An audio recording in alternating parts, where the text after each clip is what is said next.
നമ്മുടെ ഇന്നത്തെ ചിന്തയ്ക്കായിട്ട് സംഖ്യാപുസ്തകം 11-ാം അധ്യായത്തിലേക്ക് നമുക്ക് തിരിയാം. Shall we turn to Numbers chapter 11? സംഖ്യാപുസ്തകം 11-ാമത്തെ അധ്യായം. ഈ അധ്യായത്തിൽ ഒരു പ്രസ്താവന 3 പ്രാവശ്യം വന്നിട്ടുണ്ട്.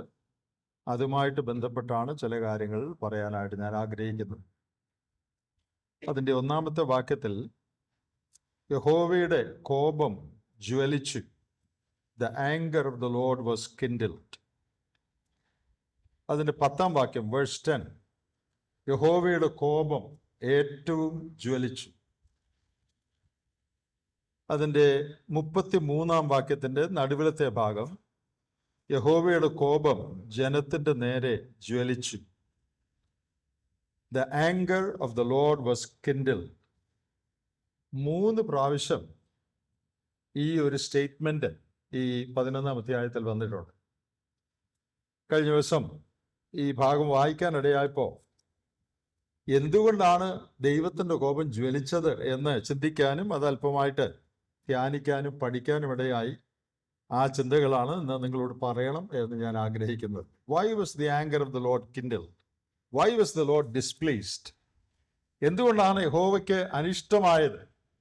യഹോവയുടെ ഹൃദയത്തിന് എന്തുകൊണ്ടാണ് ദുഃഖം വന്നത്? എന്താ ദൈവത്തിന് ഇഷ്ടമില്ലാത്ത കാര്യം അവിടെ വന്നത്? എന്തുകൊണ്ടാണ് ദൈവം കോപിച്ചത്? നമുക്കറിയാം, വേദപുസ്തകത്തിലെ ദൈവം ദീർഘക്ഷമയും മഹാദയയും കരുണയും കൃപയും നിറഞ്ഞ ദൈവമാണ്, കോപത്തിന് താമസമുള്ളവനാണ് എന്നൊക്കെ നമ്മൾ വായിക്കുന്നുണ്ട്. ദൈവം ഇങ്ങനെ ഭയങ്കര ഒരു അരിശക്കാരനായിട്ട് പറയുന്നതിനെല്ലാം ദേഷ്യപ്പെടാനിരിക്കുന്ന ഒരാളല്ല. നമ്മളിൽ പലരും അങ്ങനെയാണ്, മിണ്ടുന്നതിനെല്ലാം ദേഷ്യപ്പെടും. അങ്ങനെ ഒരാളല്ല ദൈവം. അതുകൊണ്ട് ദൈവം കോപിച്ചു എന്ന് പറയുന്നത് പെട്ടെന്ന് ദൈവത്തിന് ഇങ്ങനെ ദൈവം അങ്ങ് ചൂടായി, ദൈവത്തിന് അരിശം വന്നു എന്ന് നമ്മളെക്കുറിച്ച് പറയുന്ന പോലെ പറഞ്ഞിരിക്കുന്ന സ്റ്റേറ്റ്മെന്റ് അല്ല ഇത്. ദൈവം കോപിക്കണമെങ്കിൽ അതിന് തക്ക കാരണം ഉണ്ടായിരിക്കണം. If God should get angry, there should be sufficient reason for that. എന്താണ് ആ കാരണം? ഇസ്രായേൽ മക്കളോട് ദൈവം കോപിച്ച കാര്യമാണ് ഇവിടെ പറയുന്നത്. അങ്ങനെയാണെങ്കിൽ നമ്മോടും ദൈവം അതേ കാര്യത്തിന് കോപിക്കുമോ? ഇസ്രായേൽ മക്കളോട് എന്തിനാ കോപിച്ചത്? ആ കാര്യം നമ്മുടെ ജീവിതത്തിൽ കണ്ടാൽ ദൈവം കോപിക്കുമോ? ഇസ്രായേൽ മക്കളുടെ ജീവിതത്തിലെ ഏത് കാര്യമാണ് ദൈവത്തിന് അനിഷ്ടമായത്? What did displease God in the life of the Israelites? If God finds the same things in our life, will he be displeased? നമ്മുടെ ജീവിതത്തിൽ അതേ കാര്യം കണ്ടാൽ ദൈവത്തിന് അനിഷ്ടമാകുമോ? ഇന്ന് എൻ്റെയും നിങ്ങളുടെയും നമ്മുടെ എല്ലാവരുടെയും ആത്മീയ ജീവിതത്തെ ഒന്ന് പരിശോധിക്കാനായിട്ട് ഈ വിചിന്തനം സഹായിക്കും എന്ന് ഞാൻ വിചാരിച്ച് പ്രാർത്ഥനയോടുകൂടെ നിങ്ങളോട് അത് പങ്കുവെക്കുകയാണ്. ഈ 11-ാം അധ്യായത്തിൻ്റെ 1-ാം വാക്യം പറയുന്നത് നമ്പേഴ്സ് 11 വേഴ്സ് 1, അനന്തരം ജനം യഹോവയ്ക്ക് അനിഷ്ടം തോന്നുമാറ് പിറുപിറുത്തു. യഹോവ കേട്ടു, അവന്റെ കോപം ജ്വലിച്ചു. യഹോവയുടെ തീ അവരുടെ ഇടയിൽ കത്തി പാളയത്തിന്റെ അറ്റങ്ങളിലുള്ളവരെ ദഹിപ്പിച്ചു കളഞ്ഞു. ജനം മോശയോട് നിലവിളിച്ചു. മോശ യഹോവയോട് പ്രാർത്ഥിച്ചു. അപ്പോൾ തീ കെട്ടുപോയി. യഹോവയുടെ തീ അവരുടെ ഇടയിൽ കത്തുകയാൽ ആ സ്ഥലത്തിന് തബേര എന്ന് പേരായി. ഇസ്രായേൽ മക്കൾ മരുഭൂമി യാത്ര തുടങ്ങിയിരിക്കുകയാണ്. ഇതിനു മുമ്പ് എന്തൊക്കെ സംഭവിച്ചു? മോശയ്ക്ക് ദൈവം പ്രത്യക്ഷനായി. മോശ ഫറവോന്റെ അടുത്ത് എന്ന് അവരെ വിടുവിക്കുന്ന കാര്യം പറഞ്ഞു. ഫറവോൻ ആദ്യം വിടുകയില്ലെന്ന് പറഞ്ഞു. പിന്നെ ഒത്തിരി വാദപ്രതിവാദമൊക്കെ നടന്ന് ഒടുവിൽ 10 ബാധകൾ ദൈവം മോശ മുഖാന്തരം വരുത്തി. അത് കഴിഞ്ഞ് അത്ഭുതകരമായൊരു വിടുതൽ ദൈവം അവർക്ക് നൽകി. അവര് ചെങ്കടലിന്റെ മുമ്പിൽ വന്ന് പകച്ചു നിന്നു.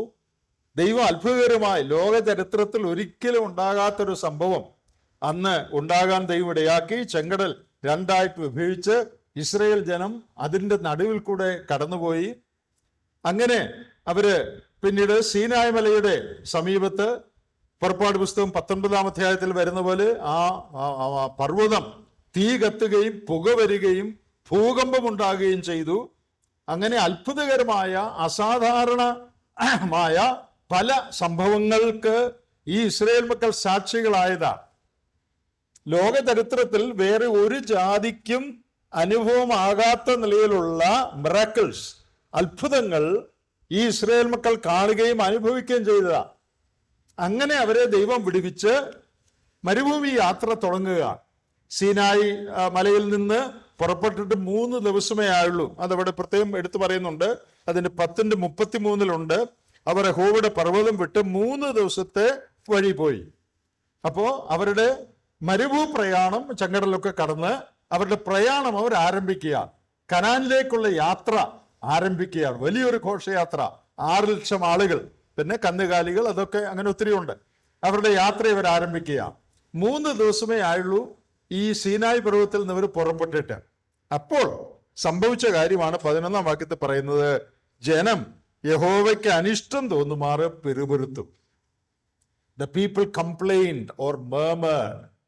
എന്തിനാണ് പിറുപിറുത്തതെന്ന് അവിടെ പ്രത്യേകിച്ച് പറഞ്ഞിട്ടില്ല. ഈ 11:1 എന്തിനാണ് ജനം പിറുപിറുത്തത് എന്ന് എടുത്ത് പറഞ്ഞിട്ടില്ല. അതുകൊണ്ട് നാം ഊഹിക്കുന്നത് പൊതുവെയുള്ള ഒരു അതൃപ്തി, ജനറൽ ഡിസാറ്റിസ്ഫാക്ഷൻ, പൊതുവെയുള്ള ഒരു സന്തോഷക്കുറവ്.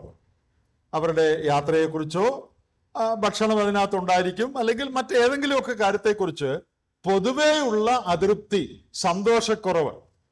അതുകൊണ്ട് ജനം കംപ്ലൈന്റ് ചെയ്യാൻ തുടങ്ങി, ജനം പെറുപെറുത്തു. അതുകൊണ്ട് അതാണ് യഹോവയ്ക്ക് അനിഷ്ടമായി എന്ന് പറയുന്നത്. യഹോവ അത് കേട്ടു, അവരുടെ പെറുപെറുപ്പ് കേട്ടു. അത് യഹോവയ്ക്ക് അനിഷ്ടമായി, അവന്റെ ഹൃദയത്തിന് ദുഃഖമായി. He was displeased at the murmuring of the people. യഹോവയുടെ കോപം ജ്വലിച്ചു. ഇവിടെ യഹോവയ്ക്ക് ഇത് അനിഷ്ടമായി, യഹോവയുടെ കോപം ജ്വലിച്ചു എന്ന് പറയുന്നത് ലെജിറ്റിമേറ്റ് ആണോ, റീസണബിൾ ആണോ, ന്യായമായൊരു കാര്യമാണോ യഹോവയുടെ കോപം ജ്വലിച്ചത്? അതെ. ഞാൻ മുമ്പേ പറഞ്ഞ കാരണങ്ങളൊന്ന് ചിന്തിച്ചു നോക്കി.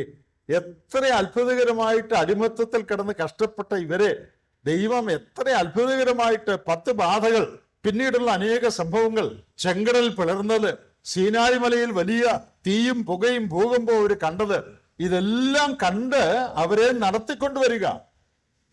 അത് മാത്രമല്ല, 10-ാം അധ്യായത്തിന്റെ 33 മുതൽ 36 വരെ നിങ്ങൾ വായിച്ചാൽ, ചാപ്റ്റർ 10:33 ഓൺവേർഡ്സ് നിങ്ങൾ വായിച്ചാൽ അവിടെ 2 കാര്യം പ്രത്യേകം കാണാൻ കഴിയും. ഒന്ന്, യഹോവയുടെ നിയമപെട്ടകം അവർക്ക് മുൻപായിട്ട് പോകുന്നുണ്ട്. The arc of the Lord is going ahead. ഈ വലിയ പ്രൊസഷന്റെ, ഈ ലക്ഷക്കണക്കിന് ആളുകളുടെ ഈ ഘോഷയാത്രയുടെ മുമ്പിൽ യഹോവയുടെ പെട്ടകം പോകുന്നുണ്ട്. അതെന്താ യഹോവയുടെ പെട്ടകം എന്ന് പറയുന്നത്? That shows the presence of the lord. ദൈവത്തിന്റെ സാന്നിധ്യം, വിസിബിൾ പ്രസൻസ്, കാണാവുന്ന സാന്നിധ്യം അവരുടെ കൂടെ ഉണ്ട്. ഇന്ന് കർത്താവ് നമ്മോട് കൂടെ ഉണ്ട്, പക്ഷെ നമുക്കത് കാണാൻ പറ്റുകയില്ല. വിശ്വാസത്താൽ നാം അത് അനുഭവിക്കുന്നുണ്ട്, അല്ലാതെ കർത്താവ് ഉണ്ടെന്നുള്ളതിന് അടയാളമായിട്ട് ഇവിടെ പുകയോ തീയോ മേഘമോ ഒന്നും ഹോളിൽ കാണുന്നില്ല. എന്നാൽ ഇസ്രായേൽ മക്കളെ സംബന്ധിച്ച് യഹോവയുടെ പെട്ടകം ഒരു വിസിബിൾ മാർക്കാണ്. യഹോവയുടെ പെട്ടകം അവരുടെ മുമ്പിൽ പോവുക, ദൈവത്തിന്റെ സാന്നിധ്യം അവർക്ക് ഉണ്ട്. ഇനി മറ്റൊരു കാര്യം നിങ്ങൾ ഇവിടെ കാണുന്നത്, യഹോവയുടെ മേഘം 34-ാം വാക്യത്തിലുണ്ട്. യഹോവയുടെ മേഘം അവർക്ക് മീതെ ഉണ്ടായിരുന്നു. Over them God's cloud was there. Ahead of them, that is in front, the ark was there. Above them the cloud was there. അവരുടെ മുമ്പിൽ യഹോവയുടെ പെട്ടകം ഉണ്ടായിരുന്നു, അവർക്ക് മുകളിൽ മേഘമുണ്ടായിരുന്നു. മേഘം എന്താ കാണിക്കുന്നത്? മേഘം ദൈവത്തിന്റെ പ്രൊട്ടക്ഷൻ കാണിക്കുക, ദൈവത്തിന്റെ ഗൈഡൻസ് കാണിക്കുക. മേഘം ഉയരുമ്പോഴാണ് അവർ പോകുന്നത്, മേഘം നിൽക്കുമ്പോഴാണ് അവർ ക്യാമ്പ് ചെയ്യുന്നത്. അപ്പോൾ യഹോവയുടെ സാന്നിധ്യം പെട്ടകം കാണിക്കുന്നു, യഹോവയുടെ ഗൈഡൻസ്, നടത്തിപ്പ്, പ്രൊട്ടക്ഷൻ, അത് ആണ് മേഘം കാണിക്കുന്നത്. അത് ഉണ്ട്. ഇനി ഒരു കാര്യം കൂടെ ഉണ്ട്. അവർക്ക് അതിന്റെ 11-ാം അധ്യായത്തിൽ വരുമ്പോൾ അതിന്റെ ഡീറ്റെയിൽസ് ഉണ്ട്. അവർക്ക് ഭക്ഷിക്കാൻ കുറേ നാളായിട്ട് ദൈവം മന്ന കൊടുത്തുകൊണ്ടിരിക്കുകയാണ്. ദൈവത്തിന്റെ പ്രൊവിഷൻ, അസാധാരണമായ പ്രൊവിഷൻ. ലോകത്തിൽ ഒരു ജാതിക്കും ഒരിക്കലും ആകാശത്തു നിന്ന് ആഹാരം കിട്ടിയിട്ടില്ല. എന്നാൽ ഇസ്രായേൽ മക്കൾ മാത്രം കിട്ടിയ ഒരു കാര്യമാണ് ദൈവത്തിന്റെ അത്ഭുതകരമായ പ്രൊവിഷൻ. മരുഭൂമിയിൽ വേറൊന്നും ഭക്ഷിക്കാനില്ല, കടയില്ല, ഒന്നും മേടിക്കാനില്ല. എന്നാൽ അവർ പട്ടിണി കിടക്കാതിരിക്കാൻ അത്ഭുതകരമായ ഒരു പ്രൊവിഷനാണ് മന്ന എന്ന് പറയുന്നത്. ആ പ്രൊവിഷൻ ദൈവം അവർക്ക് നൽകിക്കൊണ്ടിരിക്കുക. ഇതാണ് കോണ്ടെക്സ്റ്റ്. അപ്പോ അവരുടെ മുമ്പിൽ യഹോവയുടെ പെട്ടകമുണ്ട്, മുകളിൽ യഹോവയുടെ മേഘമുണ്ട്, ചുറ്റും യഹോവയുടെ കരുതലുണ്ട്, അതായത് മന്ന ഉണ്ട്. അപ്പൊ in front of them is the presence of god, the ark of the lord. Above them is the cloud of God, which speaks of the protection of God, and around them is manna, which speaks of the provision of God. ഈ മൂന്ന് കാര്യങ്ങളും visible ആണ്, കാണാവുന്നതാണ്. പെട്ടകം കാണാം, പിന്നെ മേഘം കാണാം, മന്നയും കാണാം. കേവലം വിശ്വാസത്താൽ നടക്കുകയല്ല. വിശ്വാസം ഉണ്ട് എന്നുള്ളത് ശരിയാണെങ്കിലും കേവലം വിശ്വാസമല്ല, അവരുടെ വിശ്വാസം ശരിയാണ്, ദൈവം അവരോടുകൂടെ ഉണ്ട്, ദൈവത്തിന്റെ അത്ഭുതകരമായ കരുതൽ അവരോടുകൂടെ ഉണ്ട്, ദൈവമാണ് അവരെ നടത്തുന്നതെന്ന് വിശ്വസിക്കാൻ എല്ലാ കാരണവും അവർക്കുണ്ട്. ഇനി പിറുപിറുക്കാമോ? ഈ കോണ്ടെക്സ്റ്റ് പിറുപിറുക്കാമോ? പെട്ടകം മുമ്പേ പോകുക, മേഘം മോളിൽ നിൽക്കുക, ചുറ്റും ദൈവത്തിന്റെ കരുതൽ ഓർപ്പിക്കുന്ന മന്ന കിടക്കുക. അപ്പൊ പിറുപിറുക്കാമോ? പിറുപിറുക്കാൻ പാടില്ല. പ്രിയപ്പെട്ടവരെ, ദൈവത്തിന്റെ സാന്നിധ്യം, ദൈവത്തിന്റെ സംരക്ഷണം, ദൈവത്തിന്റെ കരുതൽ, ഇത് മൂന്നും കാണത്തക്കവണ്ണം അവർക്കുണ്ടായിരുന്നിട്ടും അവര് പിറുപിറുത്തു. എന്തിനാ പിറുപിറുത്തതെന്ന് പ്രത്യേകം പറഞ്ഞിട്ടില്ല. ജനറൽ ഡിസാറ്റിസ്ഫാക്ഷൻ, അതാണ് കോപിക്കാനുള്ള കാരണം. ആ കോപം ന്യായമാണോ? തീർച്ചയായും ന്യായമാണ്. ഇതിനേക്കാൾ അധികം എന്താ അവർക്ക് വേണ്ടി ചെയ്യേണ്ടത്? ഇതിനേക്കാൾ അധികം ഒന്നും ചെയ്യാനില്ല. ചെയ്യാവുന്നതിന് പരമാവധി ചെയ്തവരെ കൊണ്ട് നടക്കുക. അപ്പോഴാണ് ഇവർ പിറുപിറുക്കുന്നത്. ഇനി നമ്മുടെ ജീവിതങ്ങളെ നോക്കുക. ഇത് മനുഷ്യ സ്വഭാവത്തിന്റെ ഒരു ഭാഗമാണ്. സകല നന്മകളുടെയും നടുവിൽ പിറുപിറുക്കുക, ഇത് മനുഷ്യന്റെ സ്വഭാവമാണ്.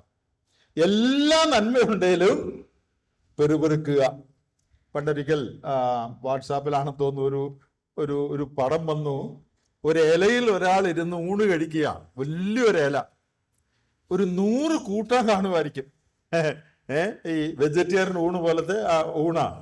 പാത്രങ്ങൾ എത്ര ഉണ്ടെന്ന് നമുക്ക് എണ്ണാൻ പറ്റുകയില്ല, അതുപോലെ കൂട്ടാനാണ്. അപ്പൊ അയാൾ പറയാ, ഒരു നാരങ്ങാച്ചാരോടെ ഉണ്ടായിരുന്നേ കൊള്ളായിരുന്നു. ഇതിന്റെ കൂടെ ഒരു നാരങ്ങാച്ചാറൂടെ ഉണ്ടായിരുന്നേ നല്ലതായിരുന്നേന്. 100 കൂട്ടാനുണ്ട് ആ ഇലയ്ക്ക് ചുറ്റും, പക്ഷെ അയാൾക്ക് ഒരു അച്ചാറൂടെ ഉണ്ടായിരുന്നെങ്കിൽ ഇത് നല്ലതായിരുന്നേന്ന് അയാൾ പറയാം. നമ്മുടെ ജീവിതത്തിലും പലപ്പോഴും ഇങ്ങനെ ജനറൽ ഡിസാറ്റിസ്ഫാക്ഷൻ, സന്തോഷമില്ലായ്മ. പിറുപിറുപ്പ് എന്തിനാ കാണിക്കുന്നത്? എപ്പോഴാ പിറുപിറുക്കുന്നത് സന്തോഷമില്ലാത്തപ്പോഴാണ്, അതൃപ്തി ഉള്ളപ്പോഴാണ് പിറുപിറുക്കുന്നത്. When we are dissatisfied, when we are not happy, that is when we complain or when we murmur. ഇത് മനുഷ്യവർഗത്തിന്റെ ഒരു സ്വഭാവമാണ്, ആദാമ്യ സന്തതിയുടെ ഒരു സ്വഭാവമാണ് ഈ പിറുപിറുപ്പ് എന്നുള്ളത്. എല്ലാ നന്മകളുടെയും നടുവിൽ പിറുപിറുക്കുക, അതാണ് ആദാമ്യ സ്വഭാവം. ഒന്നും ഇല്ലാത്തതുകൊണ്ട് പിറുപിറുക്കുകയല്ല, വലിയ കഷ്ടപ്പാടായതുകൊണ്ട് പിറുപിറുക്കുകയല്ല, എല്ലാം ഉണ്ടെങ്കിലും പിറുപിറുക്കും. നമ്മുടെ ജീവിതത്തിൽ അങ്ങനെയുണ്ടോ? നമ്മള് സാധാരണക്കാരല്ല, നമ്മള് ദൈവമക്കളാണ്, വിശ്വാസികളാണ്. നമ്മുടെ ജീവിതത്തിൽ അങ്ങനെയുണ്ടോ? ഫിലിപ്പ് ലേഖനം 2-ാം അധ്യായത്തിന്റെ 14-ാമത്തെ വാക്യത്തിൽ, ഫിലിപ്പിൻസ് 2:14, പുതിയ നിയമത്തിൽ ഈ പിറുപിറുപ്പിനെ കുറിച്ച് പറഞ്ഞിട്ടുണ്ട്. ഫിലിപ്പിയർ 2:14 നോക്കുക.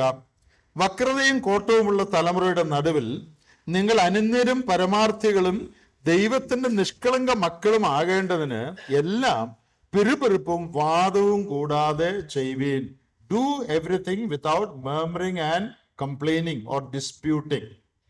ഇവിടെ ഈ തലമുറയെ വിളിച്ചിരിക്കുന്ന പേര്, ലോകത്തിലെ മക്കളെ വിളിച്ചിരിക്കുന്ന പേര് ക്രൂക്കഡ് ആൻഡ് പെർവേഴ്സ് ജനറേഷൻ, വക്രതയും കോട്ടവുമുള്ള തലമുറ. വക്രതയും കോട്ടവുമുള്ള തലമുറയുടെ ഒരു സ്വഭാവമാണ് പിറുപിറുക്കുക, വാദം, ഡിസ്പ്യൂട്ടിങ്സ് ഉയർത്തുക എന്നുള്ളത്. അവരുടെ നടുവിൽ നിങ്ങൾ ദൈവത്തിന്റെ മക്കൾ ആകേണ്ടതിന് എന്ന് പറഞ്ഞ അർത്ഥം എന്താ? പിറുപിറുക്കാതിരുന്ന ദൈവത്തിന്റെ മോനാകുമോ? ആകുകയില്ല. നാം ദൈവത്തിന്റെ മക്കളാണെന്ന് കാണിക്കേണ്ടതിനെന്നാണ് അതിന്റെ അർത്ഥം. നാം വക്രതയും കോട്ടവുമുള്ള തലമുറയുടെ നടുവിൽ നാം അതിൽ നിന്ന് വ്യത്യസ്തരാണ്, ഡിഫറൻ്റ് ആണ്. നാം വക്രതയും കോട്ടവുമുള്ള തലമുറയിൽപ്പെട്ടവരല്ല, നാം ദൈവത്തിന്റെ മക്കളാണ് എന്ന് പ്രൂവ് ചെയ്യാൻ എന്ത് ഉണ്ടായിരിക്കണം?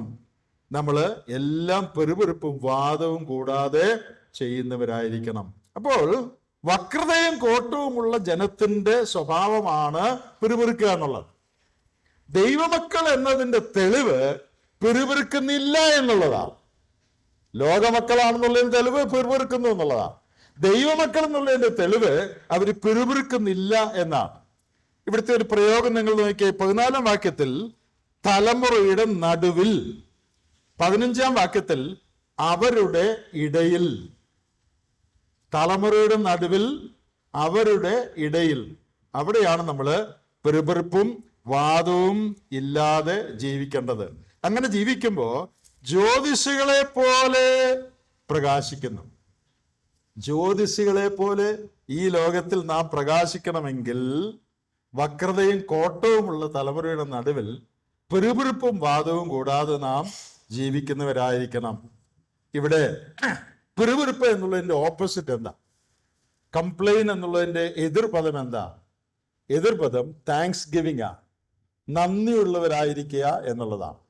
പിറുപിറുക്കുക എന്നുള്ളതിന്റെ എതിർപദം സ്തോത്രം ചെയ്യുക, നന്ദിയുള്ളവരായിരിക്കുക എന്നുള്ളതാണ്. ഇന്ന് രാവിലെ നമ്മൾ ധ്യാനചിന്തയിൽ അത് ഓർത്തു. 103-ാം സങ്കീർത്തനത്തിൽ നമ്മളത് വായിക്കുന്നുണ്ട്. എൻ മനമേ യഹോവയെ വാഴ്ത്തുക. വാഴ്ത്തുക എന്ന് പറഞ്ഞാൽ ഉന്നതമായത് പ്രസ്താവിക്കുക. രണ്ടാമത് പറയുന്നത് അവരുടെ ഉപകാരങ്ങളൊന്നും മറക്കരുത്. Forget not all his benefits. അപ്പോൾ ദൈവത്തിന്റെ ഉപകാരങ്ങൾ ഓർക്കുന്നു എന്നുള്ളതിന്റെ ലക്ഷണം ദൈവത്തെ വാഴ്ത്തുന്നു എന്നുള്ളതാണ്, അല്ലെങ്കിൽ ദൈവത്തിന് നന്ദി പറയുന്നു എന്നുള്ളതാണ്. പിറുപിറുപ്പിന്റെ എതിര് ആണ് നന്ദി പറച്ചിൽ, സ്തോത്രം ചെയ്യൽ. അത് പിറുപിറുപ്പിന്റെ എതിരാണ്. ഈ 106-ാം സങ്കീർത്തനത്തിൽ അതിന്റെ 12-ാം വാക്യത്തിൽ Psalm 106:12 അവിടെ പറയുന്നുണ്ട്, അവർ അവന്റെ വചനങ്ങളെ വിശ്വസിച്ചു, അവന് സ്തുതി പാടുകയും ചെയ്തു. ദൈവത്തെയും അവന്റെ വചനത്തെയും നാം വിശ്വസിക്കുന്നു എന്നുള്ളതിന്റെ തെളിവ് നാം അവനെ സ്തുതിക്കുന്നു എന്നുള്ളതാണ്. ദൈവം പറയുന്നത് നാം വിശ്വസിച്ചു, ദൈവത്തിൽ നമുക്ക് കോൺഫിഡൻസ് ഉണ്ടെന്നുള്ളതിന്റെ തെളിവ് നാം അവന് സ്തോത്രം ചെയ്യുന്നു എന്നുള്ളതാണ്. റോമാലേഖനം 1-ാം അധ്യായത്തിന്റെ 21-ാം വാക്യം, Romans 1:21.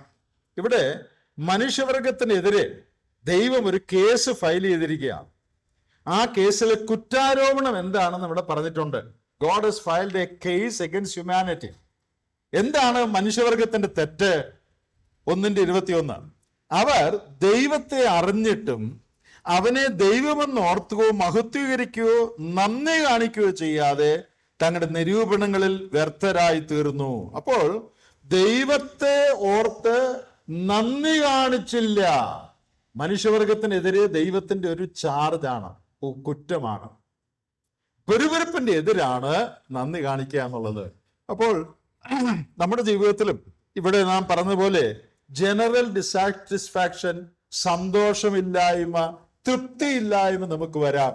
എല്ലാ ആനുകൂല്യങ്ങളും ഉണ്ട്, പക്ഷെ തൃപ്തിയില്ല. ആനുകൂല്യങ്ങൾ ഉണ്ടെങ്കിൽ നാം അതിന് നന്ദി പറയുന്നവരായിരിക്കണം. അതാണ് ദൈവത്തിന്റെ വചനം പറയുന്നത്. പുതിയ നിയമത്തിൽ എത്ര വാക്യങ്ങളാണെന്നറിയാമോ? എഫേസ്യ ലേഖനം 5-ാം അധ്യായം 20-ാം വാക്യം. എല്ലാ വാക്യവും വായിക്കുന്നില്ല, നമുക്ക് പലർക്കും പരിചയമുണ്ട്. Ephesians 5:20, always giving thanks to god for everything. എപ്പോഴും എല്ലാറ്റിനു വേണ്ടിയും സ്തോത്രം ചെയ്യുക. Ephesians 5:20.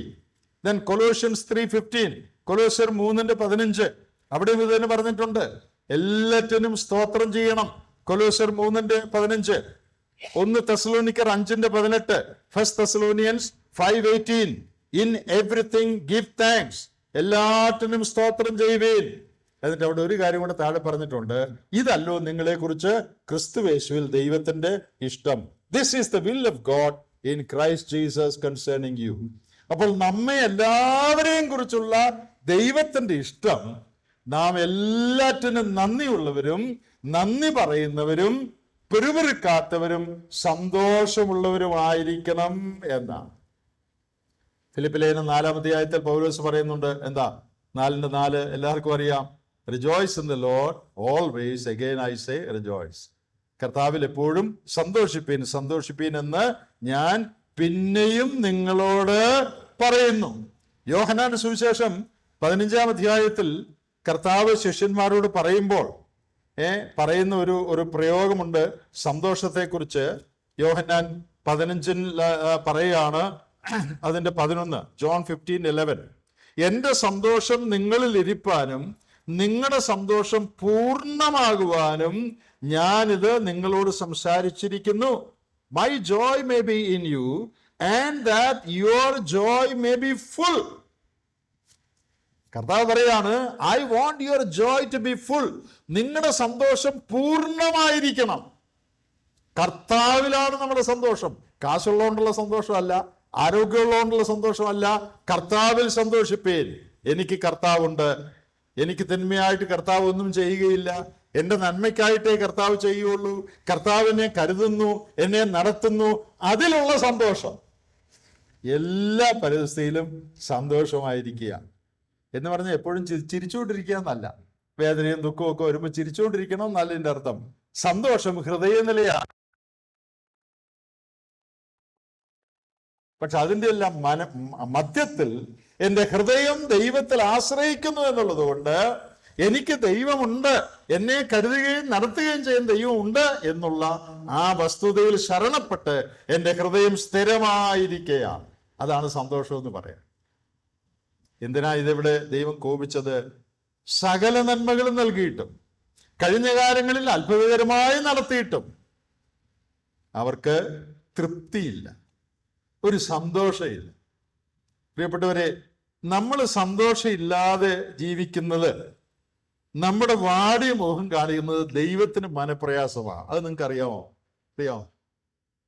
ഇപ്പൊ നിങ്ങളുടെ മോള് അല്ലെ നിങ്ങളുടെ മോൻ ഒരു സന്തോഷമില്ല, എപ്പോഴും ഇങ്ങനെ സാഡായിട്ടിരിക്കുക. അപ്പനും അമ്മയും അത് കണ്ടാൽ നിങ്ങൾക്ക് സങ്കടം വരികയല്ലേ, ദുഃഖം വരികയല്ലേ? നമ്മുടെ ഒരു സുവിശേഷൻ ഒരിക്കൽ പറഞ്ഞു, അവരുടെ വീട്ടിൽ വേലക്കായിട്ടൊരു പെൺകുട്ടിയെ ഇവിടുന്ന് കിട്ടി. ആ പെൺകുട്ടിയെ, അദ്ദേഹത്തിന് രണ്ട് പെമ്മക്കളുണ്ട്. ആ പെമ്മക്കളിൽ ഒരു മോളായിട്ട് ഇവളെയും കൂടെ അവരെ കണക്കാക്കി. വേലക്കാരി ആണ്, പക്ഷെ അവരുടെ സ്വന്തം മോളെ പോലെ ഇവരെ കരുതി നടത്തി തൻ്റെ മക്കളുടെ കൂടെ ഇവളെ വളർത്തുക. അവള് സന്തോഷമായിരിക്കാൻ എല്ലാ കാരണമുണ്ട്. അപ്പൊ ഒരിക്കൽ അവരുടെ വീട്ടിൽ ഒരു അതിഥി വന്നപ്പോ ഈ പെൺകുട്ടിയെ പരിചയപ്പെട്ടപ്പോ ചോദിച്ചു, മോളെ എങ്ങനെയുണ്ട്, സന്തോഷമാണോ എന്ന് ചോദിച്ചു. അപ്പൊ അവള് പറയാ അപ്പൊ ആ സഹോദരൻ പറഞ്ഞു, അത് കേട്ടപ്പോ എന്തുവായിരുന്നു അവള് പറയേണ്ടി? സന്തോഷമാണോന്ന്. ഞാൻ ഇവിടുത്തെ ഒരു മോളാ, എന്തോ ചോദ്യമാ എന്നാ ചോദിക്കേണ്ടിയിരുന്നു. ഇവിടെ മറുപടി കേട്ടപ്പോ ആ സഹോദരൻ പറയാ, എനിക്കും ഭാര്യയ്ക്കും ഭയങ്കര മനപ്രയാസമായി. ഇതിനേക്കാൾ അവൾക്ക് വേണ്ടി ഒന്നും ചെയ്യാനില്ല. സന്തോഷമാണോന്ന് ചോദിച്ചപ്പോ അയ്യോ ഇവിടെ പരമ സന്തോഷമാ എന്നല്ലേ പറയേണ്ടിയിരുന്നത്. എന്നാൽ അവള് വലിയ സന്തോഷം ഇല്ലാത്ത പോലെ ഒരു മറുപടി പറഞ്ഞു. അത് കേട്ടപ്പോ ഭയങ്കര ദുഃഖം തോന്നിയെന്ന് ആ സുവിശേഷം പറഞ്ഞു. ഞാനത് ഓർക്കുക. പ്രിയപ്പെട്ടവരെ, നമ്മൾ സന്തോഷം ഇല്ലാതിരിക്കുന്നത് കാണുന്നത് ദൈവത്തിന് ദുഃഖമാ. അറിയാമോ? അത് നമ്മൾ തൃപ്തിയില്ലാതെ പിറുപിറുത്തോണ്ടിരിക്കുന്നത് ദൈവത്തിന് വിഷമമാ. കാരണം എന്താ? സ്വന്തം പുത്രനെ ആദരിയാതെ നമുക്കെല്ലാവർക്കും വേണ്ടി ഏൽപ്പിച്ചെന്നു, അവനോടുകൂടെ സകലവും നൽകുമെന്ന് പറഞ്ഞിട്ടുണ്ട്. ക്രിസ്തുയേശുവിലെ സകല ആത്മീയ അനുഗ്രഹങ്ങളാൽ ദൈവം നമ്മെ അനുഗ്രഹിച്ച് സ്വർഗസ്ഥലങ്ങളിൽ നമ്മെ ഇരുത്തിയിരിക്കുക. ഇനി കൂടുതലായിട്ടൊന്നും തരാനില്ല. സ്വർഗത്തിലെ സകല അനുഗ്രഹവും തന്ന് നമ്മെ ഇരുത്തിയിരിക്കുക. എന്നിട്ടും മുഖം വാടിയിരിക്കുക. അത് ദൈവത്തിന് അനിഷ്ടമാകാതിരിക്കുവോ? അതുകൊണ്ടാണ് ദൈവവചനത്തിൽ പറഞ്ഞിരിക്കുന്നത്, നിങ്ങൾ സന്തോഷമുള്ളവരായിരിക്കണം. എല്ലാം അനുകൂലമായ കൊണ്ടുള്ള സന്തോഷമല്ല, ഒരു വേദനയും അസുഖവും നടുവേദനയും ഒന്നും ഇല്ലാത്തതുകൊണ്ടുള്ള സന്തോഷമല്ല, പ്രശ്നമില്ലാത്തതുകൊണ്ടുള്ള സന്തോഷമല്ല. ഇതെല്ലാം ഉണ്ടെങ്കിലും എനിക്ക് ദൈവമുണ്ട്, അതിൽ ഞാൻ ആശ്വസിക്കുന്നു, ദൈവം എന്നെ കരുതും, എന്നെ സഹായിക്കും എന്നുള്ള ആ വലിയ കോൺഫിഡൻസ്.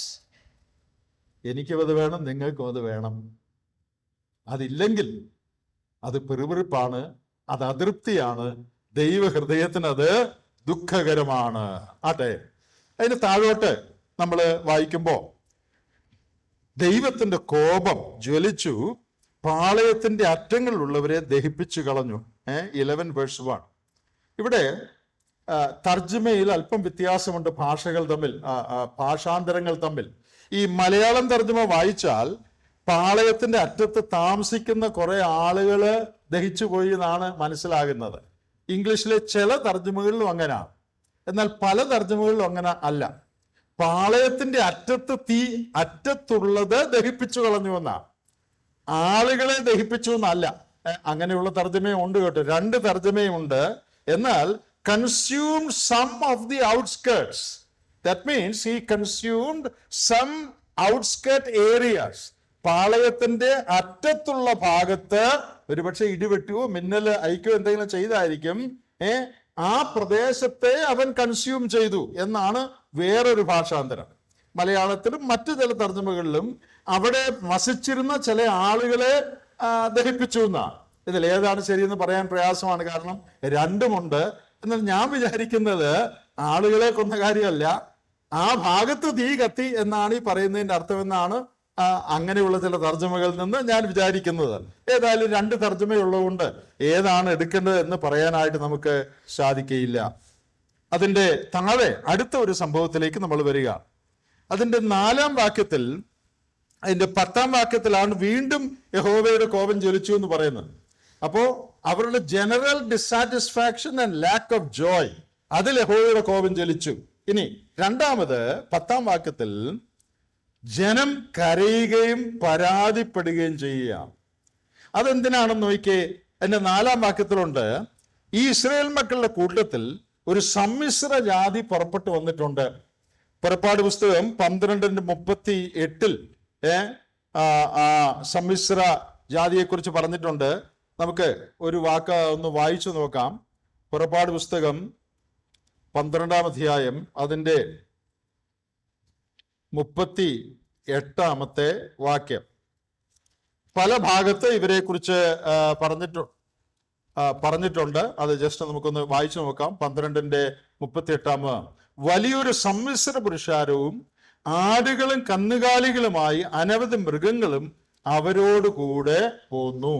അപ്പൊ ഇസ്രായേൽ മക്കൾ പുറപ്പെട്ട കൂട്ടത്തിൽ യഥാർത്ഥത്തിൽ യഹൂദന്മാരല്ലാത്ത ഒരു മിക്സ്ഡ് മൾട്ടിറ്റ്യൂഡും കൂടെ അവരോടുകൂടെ പോന്നതായിട്ട് നമ്മളിവിടെ വായിക്കുകയാണ്. അവര് കരഞ്ഞ് ബഹളം ഉണ്ടാക്കുകയാണ്. അവർ ദുരാഗ്രഹികളായി, അവര് അത്യാഗ്രഹികളായി കരഞ്ഞ് ബഹളം ഉണ്ടാക്കി. എന്താ അവര് പറയുന്നത്? അവര് പറയുന്നത്, ഞങ്ങൾക്ക് തിന്മാൻ ഇറച്ചി ആര് തരും? 4-ാം വാക്യം. പിന്നെ 5, ഞങ്ങൾ മിസ്രൈമിൽ വെച്ച് വില കൂടാതെ തിന്നിട്ടില്ല. മത്സ്യം, വെള്ളരിക്ക, മത്തങ്ങ, ഉള്ളി, ചുവന്നുള്ളി, ചിറ്റുള്ളി എന്നിവ ഞങ്ങൾ ഓർക്കുന്നു. ഇപ്പോഴോ ഞങ്ങളുടെ പ്രാണൻ പൊരിഞ്ഞിരിക്കുന്നു. ഈ മന്ന അല്ലാതെ ഒന്നും കാണുന്നില്ല എന്ന് പറഞ്ഞു. പരാതിയുടെ വാക്കുകളാണ്. ഞങ്ങൾക്ക് മന്ന ഉണ്ടല്ലോ എന്നല്ല പറഞ്ഞത്, പരാതിയുടെ വാക്കുകളാണ്. ഇവിടെ ശ്രദ്ധിക്കേണ്ട ഒരു കാര്യം, അവർക്കുള്ളതിനെ കുറിച്ച് പരാതിയാണ്. എന്താ ഉള്ളേ അവർക്ക്? എന്താ ഉള്ളേ? മന്നയെ കുറിച്ച് ഭയങ്കര കംപ്ലൈന്റാ. ഇനി ഇല്ലാത്തതിനെ കുറിച്ചും പരാതിയാ. എന്താ ഇല്ലാത്ത? ഇറച്ചി. അപ്പോ ഉള്ളതിനെ കുറിച്ചും പരാതിയാണ്, ഇല്ലാത്തതിനെ കുറിച്ചും പരാതിയാണ്. They complain about what they have and they complain about what they do not have. മനുഷ്യന്റെ സ്വഭാവമാണ്. ഉള്ളതിനെ കുറിച്ചെല്ലാം പരാതിയാ, ഇതേ ഉള്ളൂ. പിന്നെ ഇന്നതില്ല, ഇല്ലാത്തതിനെ കുറിച്ചും പരാതിയാണ്. ആരാ ഈ പരാതിയുടെ ലീഡ് ചെയ്യുന്ന ആരാണ്? സമ്മിശ്ര ജാതി. നമുക്ക് ഇന്നത്തെ നമ്മുടെ ആത്മീയ ഭാഷയിൽ പറഞ്ഞാൽ അനാത്മീകരായ ആളുകൾ, ജഡീകന്മാരായ ആളുകൾ, വേറൊരു നിലയിൽ പറഞ്ഞാൽ രക്ഷിക്കപ്പെടാത്ത ആളുകൾ, അവിശ്വാസികളായ ആളുകൾ. ഇനി ചിലർ വിശ്വാസികളായിരിക്കും, രക്ഷിക്കപ്പെട്ടതായിരിക്കും, പക്ഷെ ജഡീകരാ, ജഡത്തെ അനുസരിച്ച് നടക്കുന്നവരാ, ആത്മാവിന് കീഴ്പ്പെടാതെ ജീവിക്കുന്നവരാണ്. അങ്ങനെയുള്ള ആളുകൾ ഇന്ന് സഭയിലുണ്ട്. സഭയിൽ രക്ഷിക്കപ്പെടാത്ത ആളുകളും ഉണ്ട്. ദൈവത്തിന്റെ കണക്കിലല്ല കേട്ടോ. കൂടി വരുന്ന സഭകളിൽ ഞാൻ കഴിഞ്ഞ ദിവസങ്ങളിലൊക്കെ പ്രസംഗിച്ചപ്പോൾ കാര്യം പറഞ്ഞിട്ടുണ്ട്, ഉള്ളിൽ ശരിയായ ട്രാൻസ്ഫർമേഷൻ നടക്കാതെ, ഉള്ളിൽ ശരിയായ രൂപാന്തരം നടക്കാതെ കൺവെൻഷൻ വന്നപ്പോൾ കൈവക്കിയവരും, പിന്നെ എല്ലാവരും സ്നാനപ്പെട്ട കൂട്ടത്തിൽ സ്നാനപ്പെട്ടവരും ഒക്കെ ഉണ്ട്. കൺവെൻഷനെ കൈവെക്കുന്നതും തെറ്റല്ല കേട്ടോ, കൂട്ടുകാരുടെ കൂടെ സ്നാനപ്പെടുന്നതും തെറ്റല്ല. പക്ഷെ ഉള്ളിൽ ശരിയായ വേല നടക്കാതെ അങ്ങനെ കൂടിയിട്ടുള്ള അനേക ആളുകളുണ്ട്. കാരണം അവരുടെ പിന്നീടുള്ള ജീവിതം അത് തെളിയിക്കുകയാണ്. പിന്നീടുള്ള ജീവിതം തെളിയിക്കുകയാണ്. 2 പത്രോസ് 1-ാം അധ്യായത്തിന്റെ ഒടുവിലത്തെ ഭാഗത്ത്, നമ്മുടെ വിഷയം അതല്ലെങ്കിൽ ഒന്ന് പറയുകയാണ്, അവിടെ നിങ്ങളുടെ വിളിയും തെരഞ്ഞെടുപ്പും അധികം ഉറപ്പാക്കണമെന്ന് പറഞ്ഞിട്ടുണ്ട്. എന്ന് പറഞ്ഞാൽ എന്താ അതിന്റെ അർത്ഥം? എങ്ങനെയാ നമ്മുടെ വിളിയും തെരഞ്ഞെടുപ്പും ഉറപ്പാക്കുന്നത്? അതിന്റെ മുകളിൽ ചില ക്രിസ്ത്യൻ വെർച്യൂസിനെ കുറിച്ച് പറഞ്ഞിരിക്കുകയാണ്. 2 പത്രോസ് 1-ന്റെ ആദ്യം മുതൽ ഇന്നതിനോട് ഇന്നത് കൂട്ടിക്കൊള്ളണം, പല ക്രിസ്തീയ സ്വഭാവങ്ങൾ.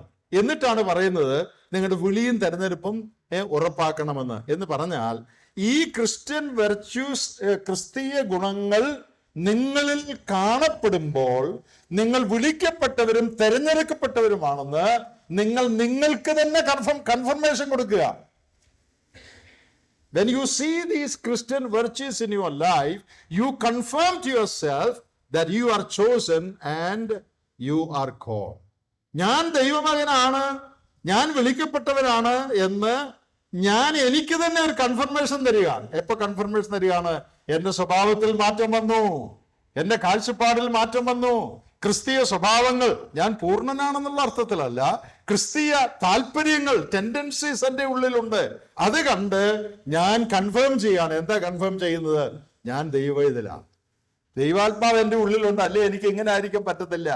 പ്രിയപ്പെട്ടവരെ, ഈ സമ്മിശ്ര ജാതി രക്ഷിക്കപ്പെടാത്ത കുറെ പേരായിട്ട് നമുക്ക് ചിന്തിക്കാം. ഇനി രക്ഷിക്കപ്പെട്ടവരുടെ കൂട്ടത്തിൽ തന്നെ ദൈവാത്മാവിനെ അനുസരിച്ച് ജീവിക്കാതെ സ്വന്തം ഇഷ്ടപ്രകാരം ജഡത്തെ അനുസരിച്ച് ജീവിക്കുന്നവരായും ഇവരെ കുറിച്ച് നമുക്ക് ചിന്തിക്കാനായിട്ട് കഴിയും. പലപ്പോഴും സഭകളിൽ വിശ്വാസികളുടെ മധ്യത്തിൽ പ്രയാസം ഉണ്ടാക്കുന്നത് ആത്മീയരല്ല, അനാത്മീയരായ ആളുകളാണ്. നാം ഒരിക്കലും ആ കൂട്ടത്തിൽ ഉൾപ്പെടാനായിട്ട് പാടില്ല. അവരുടെ സ്വാധീനം താഴോട്ട് നോക്കിയേ. ഈ സമ്മിശ്ര ജാതി കരഞ്ഞു. അതിന്റെ 10-ാം വാക്യമായപ്പം ജനം കുടുംബമായി ഓരോരുത്തരും താന്താന്റെ കൂടാരവാതിക്കൽ ഇരുന്ന് കരയുക. വലിയ തമാശ. സമ്മിശ്ര ജാതി കരയാൻ തുടങ്ങി. അപ്പൊ പിന്നെ എല്ലാവരും അവരവരുടെ വീടിന്റെ മുമ്പിൽ നിന്ന് കരയുക. അതെന്താ കാണിക്കുന്നതെന്നറിയാമോ? Spirit of complaint is always contagious. Disease is contagious, health is not contagious. രോഗം പകരും, ആരോഗ്യം പകരുകയല്ല. എൻ്റെ അടുത്തിരിക്കുന്ന ആൾക്ക് രോഗമുണ്ട്, ചിലപ്പോൾ എനിക്കും കിട്ടും. എൻ്റെ അടുത്തിരിക്കുന്ന ആൾ നല്ല ആരോഗ്യവാനാണ്, എനിക്ക് ആരോഗ്യം വരത്തില്ല. പരാതി പകരുന്നതാണ്, ഡിസാറ്റിസ്ഫാക്ഷൻ പകരുന്നതാണ്, പിന്മാറ്റം പകരുന്നതാണ്. യോഹന്നാൻ 21-ൽ കർത്താവ് ഉയർത്തെഴുന്നേറ്റൊക്കെ കഴിഞ്ഞ് പത്രോസ് പറഞ്ഞു, ഞാൻ മീൻ പിടിക്കാൻ പോകുന്നു. ബാക്കി പറഞ്ഞേ. അപ്പൊ ബാക്കിയുള്ളവരെന്താ പറഞ്ഞു? ഞങ്ങളും കൂടെ പോരുക എന്ന് പറഞ്ഞു. ഞാൻ പുറകോട്ട് പോവുക എന്ന് പറയുമ്പോൾ എന്നാൽ ഞങ്ങളും വരിക എന്ന് പറയാൻ കുറച്ചുപേർ എല്ലായിടത്തും കാണും. സമ്മിശ്ര ജാതി ആവശ്യമില്ലാത്ത കാര്യങ്ങൾ പറഞ്ഞ് പരാതി പറഞ്ഞ് സങ്കടപ്പെട്ടപ്പോ കരഞ്ഞപ്പോ അത് പാളയത്തെ മുഴുവനും ബാധിച്ചു. എന്നിട്ട് വാക്ക് നീ പ്രത്യേകം ശ്രദ്ധിക്കണം. Never speak words of discouragement because that may discourage others. അവിശ്വാസത്തിന്റെ, അധൈര്യത്തിന്റെ വാക്കുകൾ നീ ഒരിക്കലും പറയരുത്. പറഞ്ഞാൽ അത് ബാക്കിയുള്ളവരെ കൂടെ അധൈര്യപ്പെടുത്തും. നമ്മൾ ഒരു സങ്കീർത്തനത്തിൽ ഇങ്ങനെ വായിക്കുന്നുണ്ട്, നന്മയായി ജീവിച്ചുകൊണ്ട് എന്താ പ്രയോജനം? ഞാൻ നന്നായിട്ടൊക്കെ ജീവിച്ചു, പക്ഷേ എൻ്റെ കൈകളെ വ്യർത്ഥതയിൽ ഞാൻ കഴുകി എന്നൊക്കെ പറയുന്ന 73-ാമത്തെ സങ്കീർത്തനമാണെന്ന് തോന്നുന്നു. അവിടെ ഒരു കാര്യം, 73-ാം സങ്കീർത്തനമാണ്. അവിടെ ആസാഫിന്റെ സങ്കീർത്തനത്തിൽ ഞാൻ എൻ്റെ കൈകളെ ശുദ്ധീകരിച്ചതും കുറ്റമില്ലായ്മയിൽ കഴുകിയതൊക്കെ വെറുതെയായി, എനിക്ക് എന്തോ ഒരു കഷ്ടപ്പാടാ എന്നൊക്കെ ഞാൻ ചിന്തിച്ചു. ഇനി അതിന്റെ 15-ാം വാക്യം നോക്കിയേ. ഇങ്ങനെ സംസാരിപ്പാൻ വിചാരിച്ചെങ്കിൽ ഇതാ ഞാൻ നിന്റെ മക്കളുടെ തലമുറയോട് ദ്രോഹം ചെയ്യുമായിരുന്നു എന്ന് പറഞ്ഞാൽ, ആസാഫിന്റെ ഹൃദയത്തിൽ ഈ ചിന്തകൾ വന്നു. ഞാൻ എന്തിനാ ഇത്ര ഭക്തനായിട്ട് ജീവിക്കുന്നത്?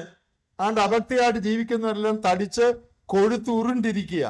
ഞാൻ ദൈവമേ ദൈവമേ എന്ന് പറഞ്ഞ് നടക്കുക. എന്നിട്ട് എൻ്റെ വീട്ടിൽ നിന്നാണ് രോഗവും സൂക്കേടും മാറാൻ നേരവും ഇല്ല. എന്നിട്ട് പറയാണ്, ഞാനിത് പറഞ്ഞില്ല, എൻ്റെ ഭക്തി ജീവിതം അതുകൊണ്ട് ഒരു പ്രയോജനമില്ല എന്ന് ഞാൻ സംസാരിച്ചിരുന്നെങ്കിൽ അത് മറ്റുള്ളവരെ ബാധിച്ചേനെ. അവൻ ചിന്തിച്ചെന്നേ ഉള്ളൂ. പിന്നെ ദൈവസന്നിധിയിൽ പോയി അവൻ ആ കാര്യം സെറ്റിൽ ചെയ്തു.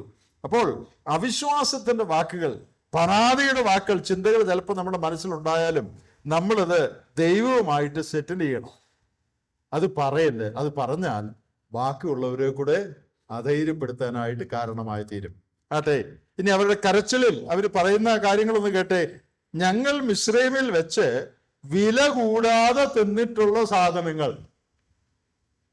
ഇതെല്ലാം ഫ്രീ ആയിരുന്നെന്നാ പറയുന്നത്. ആയിരുന്നോ? Did they pay any cost for what they were enjoying? അവര് എന്തെങ്കിലും വില കൊടുത്തായിരുന്നോ അവരുടെ ഭക്ഷണത്തിനും കാര്യങ്ങൾക്കൊക്കെ? they had to pay very high price. അടി, ചാട്ടയടി, കഷ്ടപ്പാട്, ബുദ്ധിമുട്ട്, ഇതാ അവർ കൊടുത്ത വില. കാശ് കൊടുത്ത് കാണുകയല്ല, അത് ശരിയാ. പക്ഷേ it cost them their very life. അവരുടെ ജീവൻ തന്നെ പണയപ്പെടുത്തിയാണ് അവർ പണി ചെയ്തുകൊണ്ടിരുന്നത്. ഈ പറയുന്നത് കേട്ടാ തോന്നുന്നു അവിടെ എല്ലാം ജീവിതം നല്ല സുഖമായിരുന്നു, വില കൊടുക്കാതെ ഞങ്ങൾക്ക് ഇതെല്ലാം കിട്ടുമായിരുന്നു എന്നാണ് അവര് പറയുന്നത്.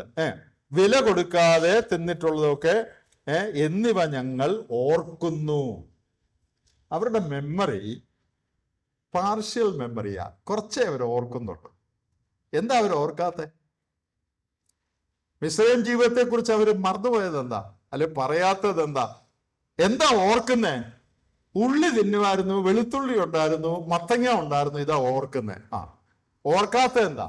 നമുക്കൊന്ന് വായിച്ചു നോക്കാം എന്താ അവർ ഓർക്കാഞ്ഞെന്ന്. പുറപ്പാട് പുസ്തകം 1-ാം അധ്യായം എടുത്തേ. പുറപ്പാട് പുസ്തകം 1-ാം അധ്യായത്തിന്റെ 11 മുതൽ നിങ്ങൾ വായിച്ചാൽ അങ്ങനെ കഠിന വേലകളാൽ അവരെ പീഡിപ്പിക്കേണ്ടതിന് എക്സോഡസ് 1:11 അവരുടെ മേൽ ഊഴിയ വിചാരന്മാരെ ആക്കി. 12-ാം വാക്യം. എന്നാൽ അവർ പീഡിപ്പിക്കും തോറും 13-ാം വാക്യം ഇസ്രയേൽ മക്കൾ നിമിത്തം പേടിച്ചു. 13-ാം വാക്യം മിസ്രൈമർ ഇസ്രയേൽ മക്കളെ കൊണ്ട് കഠിന വേല ചെയ്യിച്ചു. 14-ന്റെ ഒടുവിൽ സകല പ്രയത്നത്താലും അവർ അവരുടെ ജീവൻ കയ്പാക്കി. They made our life miserable. They made our life bitter. ഇതാ അവരുടെ പീഡ എന്നുള്ള വാക്ക് പല പ്രാവശ്യം വന്നു. പീഡിപ്പിച്ച് ജീവിതം കഠിനവേല ചെയ്ത് കയ്പാക്കി. ഇതവർ മറന്നുപോയി. Partial memory. ദൈവം ചെയ്ത നല്ല കാര്യങ്ങൾ അതിൽ നിന്ന് വിടുവിച്ചല്ലോ എന്ന് ഓർക്കുന്നില്ല, പിന്നെ അവിടെ മത്തങ്ങ ഉണ്ടായിരുന്നു എന്നുള്ളതാണ് ഓർക്കുന്നത്. നമ്മൾ നമ്മുടെ ജീവിതത്തിൽ അവന്റെ ഉപകാരങ്ങളൊന്നും മറക്കരുതെന്ന് പറഞ്ഞിട്ടുണ്ട്. പക്ഷേ ദൈവം ചെയ്ത വൻകാര്യങ്ങളൊക്കെ പലതും നമ്മൾ മറന്നുപോകും. പിന്നെ ചെറിയ കഷ്ടത, തലവേദന വന്നത്, നടുവേദന വന്നത്, സാമ്പത്തികമായിട്ട് സ്വല്പം ബുദ്ധിമുട്ട് വന്നത്, അതെല്ലാം ഓർത്തുകൊണ്ടിരിക്കും. അത് പിന്നെയും പറയുകയും ചെയ്യും. എന്നാൽ അത്ഭുതകരമായ വിടുതലും സഹായവും ദൈവം കഴിഞ്ഞ കാലത്ത് തന്നത് അതെല്ലാം മറന്നു പോവുകയും ചെയ്യും. അപ്പൊ അവരുടെ വില കൂടാതെ എന്നുള്ള പ്രയോഗം, പിന്നെ ഓർക്കുന്നു എന്നുള്ള പ്രയോഗം, പിന്നെ വേറൊരു പ്രയോഗമുണ്ട്, ഞങ്ങളുടെ പ്രാണൻ പൊരിഞ്ഞിരിക്കുന്നു എന്ന് പറഞ്ഞാൽ ഞങ്ങളുടെ വിശപ്പെല്ലാം പോയി എന്നാണ് ചില തർജ്ജമകളിൽ കാണുന്നത്. ഞങ്ങളുടെ പ്രാണൻ വലിയ കഷ്ടത്തിലാന്നാ പറയുന്നത്. പുറപ്പാട് 1:14 ഇപ്പം നമ്മൾ വായിച്ചു അവരുടെ ജീവിതം കയ്പാക്കിയെന്ന്, അല്ലെ? മിസ്രൈമിലായിരുന്നപ്പോ അവരുടെ ജീവിതം കയ്പായിരുന്നു. ഇപ്പൊ പറയുന്നു ഇപ്പൊ ഞങ്ങൾക്ക് ഭയങ്കര കഷ്ടതയാന്ന്, ഇവിടെ ഞങ്ങളുടെ പ്രാണം പൊരിഞ്ഞിരിക്കുക. എന്താ കാര്യം? മന്ന മാത്രമേ ഉള്ളൂ, ഇറച്ചി കിട്ടാത്തതുകൊണ്ട് ഞങ്ങളുടെ പ്രാണൻ ഇപ്പൊ പൊരിഞ്ഞിരിക്കുക. എത്രയോ ദുഃഖകരമായ കാര്യമാണ്. So they complained about what they had and what they did not have.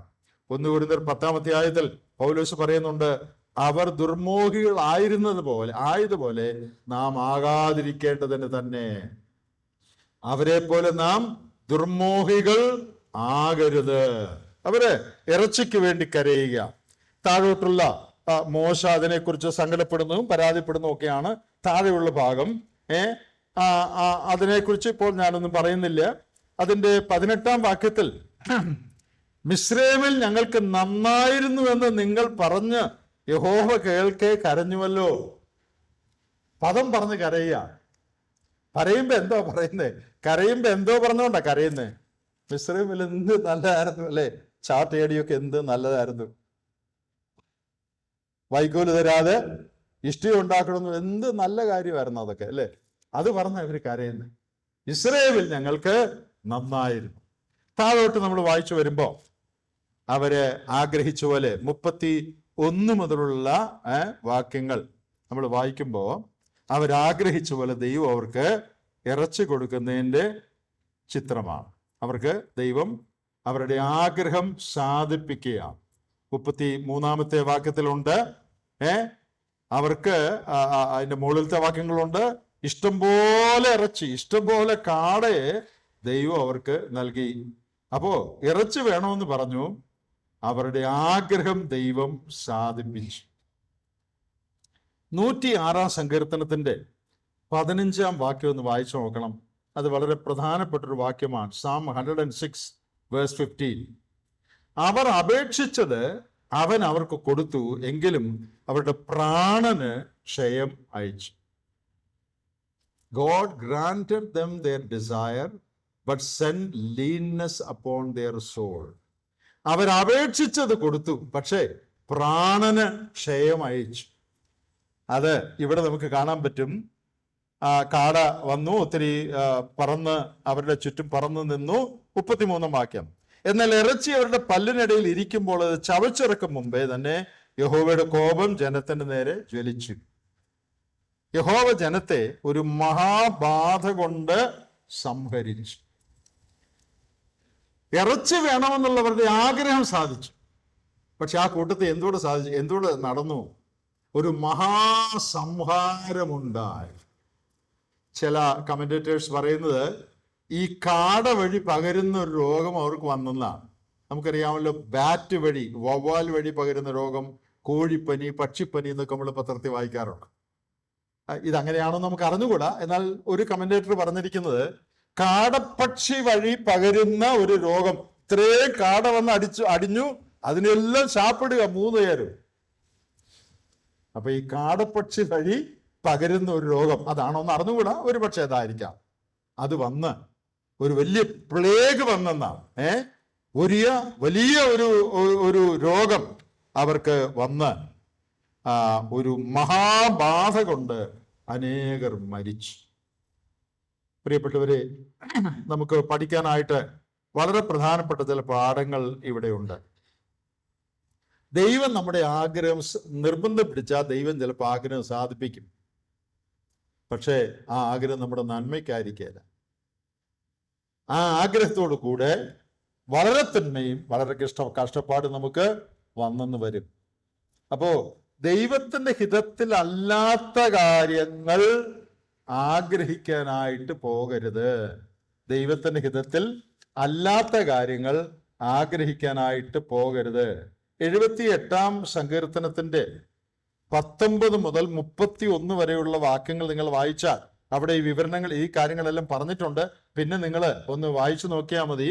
അവിടെ അതിന്റെ 29-ാം വാക്യത്തിലുണ്ട്, അങ്ങനെ അവർ തിന്ന് തൃപ്തരായി തീർന്നു, അവരാഗ്രഹിച്ചത് അവൻ അവർക്ക് കൊടുത്തു. 31-ാം വാക്യം, ദൈവത്തിന്റെ കോപം അവരുടെ മേൽ വന്നു, അവരുടെ അതിവിഷ്ടന്മാർ ചിലരെ കൊന്നു, ഇസ്രയേലിലെ യൗവനക്കാരെ സംഹരിച്ചു കളഞ്ഞു. പിന്നീട് നിങ്ങൾ ആ വായിച്ചു നോക്കിയാൽ മതി. അപ്പോൾ നാം എന്താ ഇവിടുന്ന് പഠിക്കുന്ന ഒരു പാഠം? നിർബന്ധം പിടിച്ചാൽ ദൈവം തരും. പക്ഷെ തരുന്ന കൂട്ടത്തിൽ അതിൻ്റെ കൂടെയുള്ള കഷ്ടപ്പാടും അതിൻ്റെ കൂടെയുള്ള ദോഷവും അനുഭവിക്കേണ്ടതായിട്ട് വരും. ദൈവം തൻ്റെ ഹിതത്തിൽ നമുക്ക് വേണ്ടി വെച്ചിരിക്കുന്നതാണ് ഏറ്റവും നല്ലത്. ദൈവഹിത പ്രകാരം എനിക്ക് സംഭവിക്കേണ്ടതാണ് സംഭവിക്കേണ്ടത്. ദൈവഹിത പ്രകാരമുള്ള കല്യാണമാണ് വേണ്ടത്. ദൈവഹിത പ്രകാരമുള്ള പഠിത്തമാണ് പിള്ളേർക്ക് വേണ്ടത്. ദൈവഹിത പ്രകാരമാണ് വിദേശത്ത് പോകണോ ഇവിടെ താമസിക്കണോ തീരുമാനിക്കേണ്ടത്. ദൈവഹിത പ്രകാരമാണ് വീട് പണിയേണ്ടത്. ജീവിതത്തിൽ എല്ലാ കാര്യവും ദൈവഹിത പ്രകാരമാണ് ചെയ്യേണ്ടത്. അത് നന്മയായി തീരും. അതിനോട് അവൻ ഒരു ദോഷവും കൂട്ടുകയില്ല. ദൈവഹിത പ്രകാരം അവൻ തരുന്ന കാര്യങ്ങളോട് ഒരു ദോഷവും അവൻ കൂട്ടുകയില്ല. എന്നാൽ നമ്മൾ ദുരാഗ്രഹികളായി, ദ്രവ്യാഗ്രഹികളായി നമ്മുടെ ഇഷ്ടം സാധിക്കാനായിട്ട് ഓരോന്നും നിർബന്ധം പിടിച്ചു വാങ്ങിയാൽ അതിൻ്റെ കൂടെ അതിൻ്റെ ബാധയും കൂടെ നമ്മൾ അനുഭവിക്കേണ്ടതായിട്ട് വരും. ആഗ്രഹം സാധിപ്പിക്കും, പക്ഷേ അതിൻ്റെ ദോഷവും നമ്മൾ അനുഭവിക്കേണ്ടതായിട്ട് വരും. പലപ്പോഴും ദൈവം തന്നെ കരുണയിൽ നമ്മുടെ ആഗ്രഹങ്ങൾ സാധിപ്പിക്കാറില്ല, അല്ലേ? കർത്താവേ, എൻ്റെ പ്രാർത്ഥന കേട്ടതിനായി സ്തോത്രം എന്ന് എപ്പോഴും നമ്മൾ പറയും. ഒരു കാര്യം കൂടി പറയണം, കർത്താവേ, എൻ്റെ ചില പ്രാർത്ഥന നീ കേൾക്കാത്തതിനായും സ്തോത്രം. കഴിഞ്ഞ കാലങ്ങൾ നിങ്ങളൊന്ന് ചിന്തിച്ചു നോക്കി, നിങ്ങളുടെ എല്ലാ പ്രാർത്ഥനയും ദൈവം അനുഭവിച്ചിരുന്നെങ്കിൽ ഇപ്പം ഇവിടെ ഇരിക്കുമായിരുന്നോ? ഈ നിലയിൽ സന്തോഷമായിട്ട് ജീവിക്കാൻ പറ്റുമായിരുന്നോ? നമ്മുടെ ആഗ്രഹിച്ചതും പ്രാർത്ഥിച്ചതും എല്ലാം ദൈവം നമുക്ക് തന്നിരുന്നെങ്കിൽ നമ്മൾ ഒരുപക്ഷെ ഇന്നായിരിക്കുന്ന സന്തോഷകരമായ നിലയിലായിരിക്കില്ലായിരുന്നു. എൻ്റെ പല ആഗ്രഹങ്ങളും സാധിപ്പിക്കുന്നതിന് സ്തോത്രം, എൻ്റെ പല പ്രാർത്ഥനകളും കർത്താവേ നീ ഉത്തരം തരാഞ്ഞതിന് സ്തോത്രം എന്നാണ് പറയേണ്ടത്. എൻ്റെ നന്മയ്ക്കായിട്ടുള്ളത് മാത്രം എനിക്ക് മതി. ഒടുവിലായിട്ട് ഒരു കാര്യം കൂടെ പറയട്ടെ. നാം നമ്മുടെ സാഹചര്യങ്ങളെ കുറിച്ച് പരാതിപ്പെടുമ്പോൾ ദൈവത്തിൻ്റെ കരുതലിനെ, ദൈവത്തിൻ്റെ സ്വഭാവത്തെ നാം ചോദ്യം ചെയ്യുകയാണ്. When we complain about circumstances that God has allowed in our life, we are denying God's providence and we are denying God's care. നാം ദൈവം നമുക്ക് അനുവദിച്ചിരിക്കുന്ന സാഹചര്യങ്ങൾ പരിമിതികളുള്ളതായിരിക്കും, ബുദ്ധിമുട്ടുള്ളതായിരിക്കും, എന്തെങ്കിലും ആകട്ടെ, അതിനെക്കുറിച്ച് നാം പരാതിപ്പെടുമ്പോൾ ദൈവത്തിൻ്റെ കരുതലിനെ നാം ചോദ്യം ചെയ്യുക. ദൈവത്തിന് ഇങ്ങനെ വരാതെ നിർത്താൻ പാടില്ലായിരുന്നോ? ദൈവത്തിന് അവരെ ഒന്ന് കൺട്രോൾ ചെയ്യാൻ പാടില്ലായിരുന്നോ? എൻ്റെ ജീവിതത്തിൽ വിഷമം ഉണ്ടാകാതെ ദൈവത്തിന് നിയന്ത്രിക്കാൻ പാടില്ലായിരുന്നോ? പിന്നെന്താ ദൈവം അത് ചെയ്യാഞ്ഞത് എന്നൊക്കെ നമ്മൾ പറയുക. ദൈവത്തിൻ്റെ കരുതലിനെ നാം ചോദ്യം ചെയ്യുകയാണ്. ദൈവത്തിൻ്റെ സ്നേഹത്തെ നാം ചോദ്യം ചെയ്യുകയാണ്. ദൈവത്തിൻ്റെ പെർഫെക്റ്റ് ആയിട്ടുള്ള പ്ലാനിനെ നാം ചോദ്യം ചെയ്യുകയാണ്. അപ്പോഴാണ് നമ്മൾ പരാതിപ്പെടുന്നത്. പ്രിയപ്പെട്ടവരെ, നമ്മുടെ പരാതികൾ, പരിതസ്ഥിതികളെക്കുറിച്ച് നമ്മുടെ പരാതികൾ ദൈവത്തെക്കുറിച്ചുള്ള നമ്മുടെ ധാരണ എന്താണെന്ന് വ്യക്തമാക്കുകയാണ്. Our complaint about our circumstances reflect our belief about God. Your actions always show your theology. നാം ദൈവത്തെക്കുറിച്ച് എന്താണ് വിശ്വസിക്കുന്നത് എന്നുള്ളത്, നമ്മുടെ തിയോളജി എന്താണെന്നുള്ളത് നമ്മൾ വാഗൊണ്ട് പറഞ്ഞാൽ പോരാ. വാഗൊണ്ട് നമ്മുടെ തിയോളജി എന്താ? ദൈവം നല്ലവൻ, ദൈവം എല്ലാം പെർഫെക്റ്റ് ആയിട്ട് ചെയ്യുന്നവൻ, ഒരു ദോഷവും ചെയ്യാത്തവൻ. ഇതാണ് വാഗൊണ്ടുള്ള തിയോളജി. അനുഭവത്തിലെ തിയോളജി എന്താ? നാം എന്ത് പ്രാതികൂല്യങ്ങളിൽ നാം എങ്ങനെ പെരുമാറുന്നു, എന്ത് നിലപാടെടുക്കുന്നു, അതാണ് നമ്മുടെ തിയോളജി. അതാണ് നമ്മുടെ ശരിയായ വേദശാസ്ത്രം. വാഗൊണ്ട് നാം പറയുന്നതല്ല നമ്മുടെ വേദശാസ്ത്രം. ജീവിതത്തിൽ നാം എങ്ങനെ പെരുമാറുന്നു എന്നുള്ളതാണ് നമ്മുടെ വേദശാസ്ത്രം എന്താണെന്ന് തെളിയിക്കുന്നത്. അപ്പൊ ദൈവം എന്തിനാ കോപിച്ചതെന്ന് നമ്മൾ 3 ഭാഗത്ത് വായിച്ചു. ഇപ്പൊ നമുക്ക് മനസ്സിലായല്ലോ. ദൈവത്തിന്റെ കോപം എത്രയോ ന്യായമാണ്.